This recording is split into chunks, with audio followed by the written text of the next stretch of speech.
All right, welcome to episode 44. Identify factors that influence accident or injury prevention. So various factors can really influence the likelihood that a patient will suffer injury or fall. And it's really important that we are assessing that. I think it's a really common misconception that the only people that get hurt are fall or get injured are elderly, confused people. No, not true. So a lot of factors that play into this. One is age and developmental stage. So yes, the elderly, but what about the very, very young? The infants, the toddlers, the children, and not just them, but maybe the adults that are developmentally delayed. Or mentally not their actual age. So it's really important to assess age and where they are developmentally, and educationally. Do things make sense? Do they understand, why something might be dangerous? Do they care? Sometimes you have that, or you do at that whatever age that is in the adolescent, where they're taking more risks because they don't understand or fully comprehend the consequences of various actions. So important to assess that. Another factor is lifestyle. Tons of questions come from this. Do they use seatbelts? Do they drive impaired? Alcohol is one impairment, but do they text and drive? Do they use their smartphone and drive? Do they own guns? Do they use drugs recreationally? Do they understand if they're given a prescription for pain medication that it is just for pain and not to feel nice?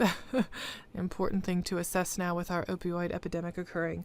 It's really, there's a lot of different things about lifestyle that can affect injury or influence an accident. So that's important. Mental status. Are they confused? Maybe due to this current disease process, or do they have a baseline of confusion? Are they taking meds that alter their mental status? Or maybe they are someone that suffers from epilepsy and on a lot of anti-epileptics, which can make you very drowsy. Do they use a lot of recreational or any recreational drugs? Or are they taking legal drugs, but when they're taken at the same time or near each other, impair them? Lots of things can influence the level of alertness or decision-making capabilities. Another thing, environmental factors.